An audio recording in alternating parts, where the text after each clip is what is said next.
One day, your partner stops bringing it up, the thing they've been mentioning for months.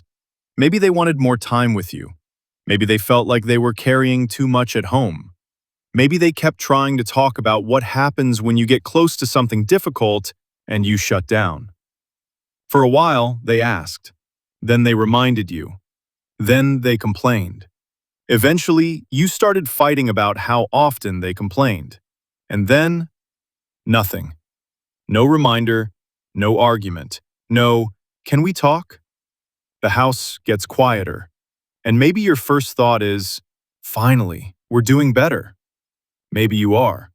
But there are two very different reasons a relationship can become peaceful. Something got repaired, or someone stopped believing repair was possible. From the outside, those can look surprisingly similar. Less conflict, fewer difficult conversations, more independence. But underneath, opposite things may be happening. In one relationship, the problem matters less because something changed. In the other, the problem matters just as much. What changed was the expectation that bringing it into the relationship would make any difference. That distinction matters because an argument isn't just evidence that two people have a problem. Sometimes it's also evidence that someone is still trying to influence what happens between them. They're still saying, "This bothers me. I want something to be different here. I believe there's some point in telling you." Beneath some recurring conflict is a very simple fact. Someone still believes the relationship might respond. That doesn't make every complaint healthy. A complaint can be unfair, exaggerated, or badly expressed. That's why the disappearance of conflict isn't always reassuring. Sometimes what disappeared wasn't the problem. It was the attempt to solve it together. Imagine one partner keeps saying, "I need more help." At first they explain, then they remind, then they get frustrated. By the 10th conversation, neither person is really responding to the sentence being spoken anymore. One person is carrying every previous disappointment into the room. The other is carrying every previous accusation. So now the argument sounds like this: "Why do I always have to ask?" And from the other side, "Why is nothing I do ever enough?" Both experiences can be real. One person pushes harder because they don't feel heard. The other withdraws because they feel attacked. The withdrawal makes the first person push harder. The pressure makes the second person retreat even further. And eventually, the cycle may end. But ending the cycle doesn't tell you how it ended. Maybe they learned to communicate differently. Maybe the behavior changed. Or maybe something changed inside the person who'd been asking. They learned, through repetition, that bringing this need to the relationship came at a cost. It created another exhausting conversation. It raised hope. And then the next disappointment hurt more. So they start reducing the exposure. They stop asking you to plan something together.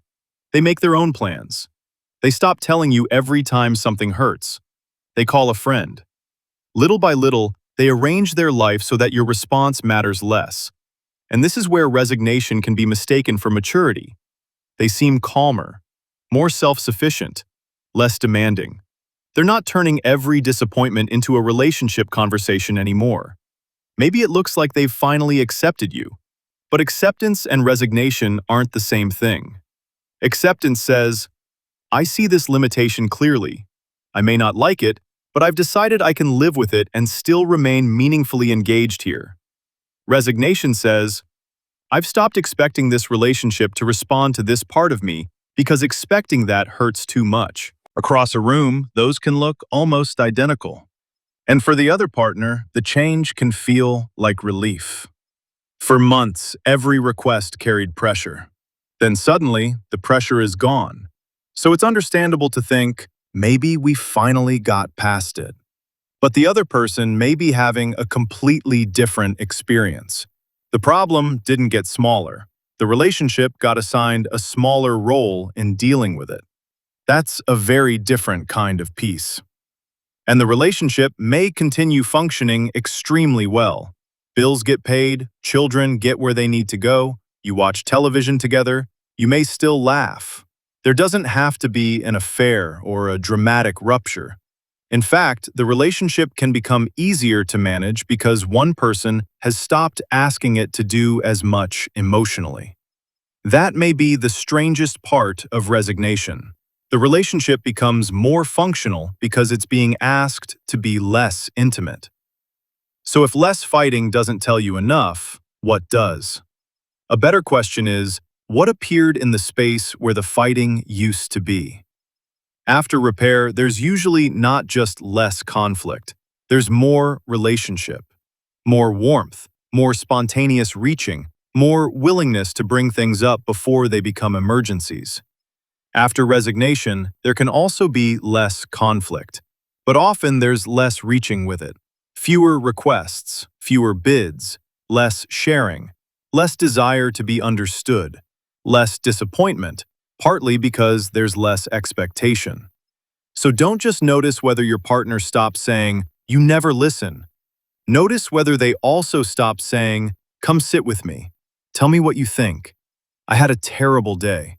Can we go somewhere this weekend? I need your help." Those smaller moments matter because they reveal whether your response still has a role in their inner life. Do they still bring things to you? And this becomes especially important when the other partner finally notices the distance and becomes motivated. They help more. They plan dates. They say, "I understand now. I'll change." And sometimes that really does begin a repair. But by this point, fixing the original behavior may not be the whole job anymore.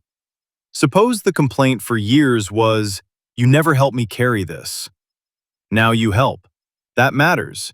But something else may also need repair. "I told you again and again that I was overwhelmed, and for a long time, that didn't change what happened between us." Those are two different injuries. One asks, "Will you do the thing?" The other asks, "Can I trust that what matters to me will register here before I reach a breaking point?"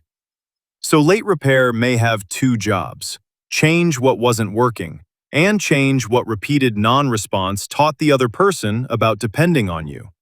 The second part often takes longer, because once somebody has organized their life around expecting less, new behavior has to become believable before depending on you feels sensible again. And responsiveness isn't the same as compliance. Your partner can want something unreasonable. You're allowed to say no. You're allowed to disagree. You're allowed to have limits. The important question is whether what the other person brings into the relationship leads to anything meaningful between you. Curiosity, negotiation, a boundary, a change, even a serious disagreement. Resignation grows more easily when the repeated experience isn't simply, "They said no." It's, "Nothing useful happens when I bring this here."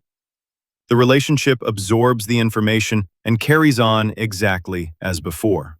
Eventually, the person stops bringing it up.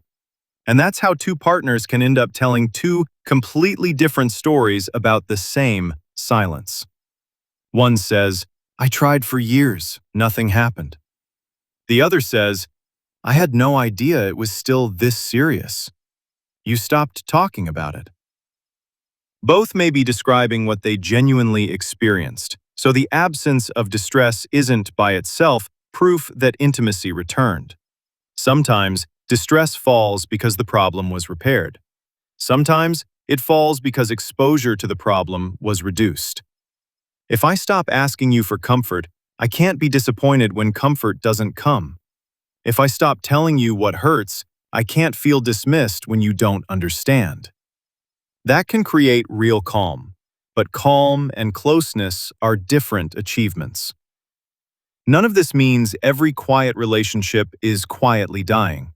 Some conflicts really do get resolved. Some couples become healthier and less dramatic. The point is to judge the silence by what surrounds it. So if a relationship that used to be full of conflict suddenly becomes quiet, the silence itself isn't the answer. Maybe something changed. Maybe the two of you repaired what kept hurting.